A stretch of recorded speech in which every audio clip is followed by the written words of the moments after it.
say yes. 20 years ago, I lost most of my sight in a very short space of time, just a few months, when I was halfway through doing my PhD. Bit of a blow, especially as I like doing lots of adventurous things, playing sport and so on.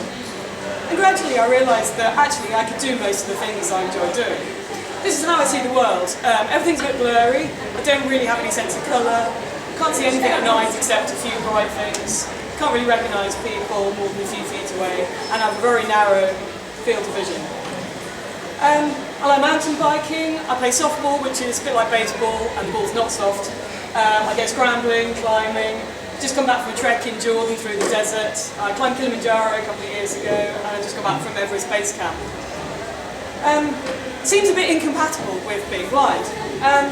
So my point is that blind people don't just sit at home talking to the cat and listening to talking books. We can still do all kinds of crazy things, but we just do them in a bit of a different way. And I kind of had to relearn how to do all these things a bit differently. So one thing is that most people don't use all their senses. When you're blind, you learn to use your hearing, your sense of smell, sound, texture, everything. And that makes travel a really rich experience. It also means that it makes everything a bit more adventurous. Even just eating, drinking, catching a bus, finding a loo, anything. So it's a really exciting time without really having to put much effort into it, which is a massive bonus.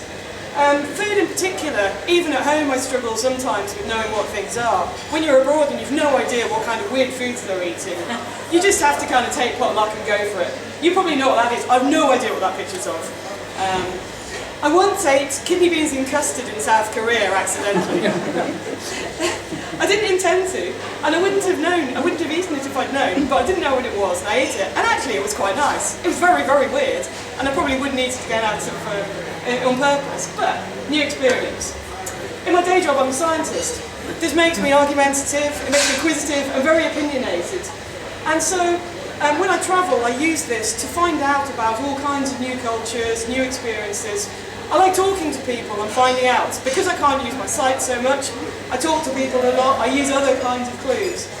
And again, this means I get a lot out of it, even though I can't necessarily see everything that everyone else can.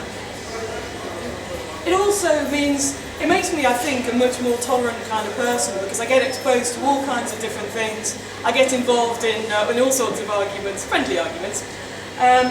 And also I kind of have to listen to people with very different kind of backgrounds and cultures.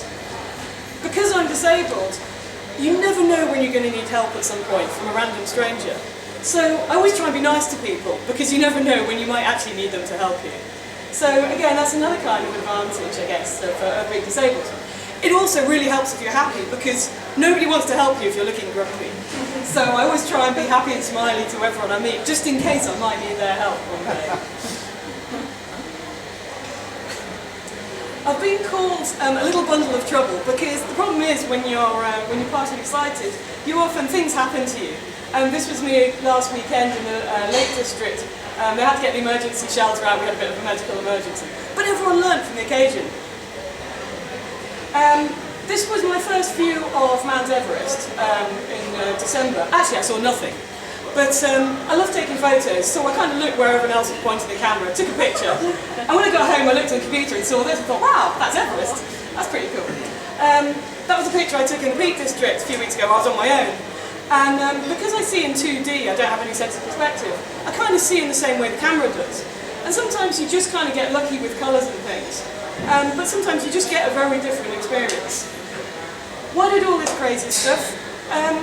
Not just because I enjoy it, but also I love talking about it and trying to inspire other people. So I write a blog, I'll happily talk about this stuff for hours.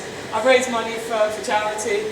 And the thing I really want to get out of this is that there's always positives. I always try and look for the positives in everything I do. So even when things go horribly wrong, and they often do, if nothing else you can see the funny side of it, and that's entertaining. But there's always positive things. And so my message, if you like, my take-home message, is a disability, it's a hindrance, it's not an excuse.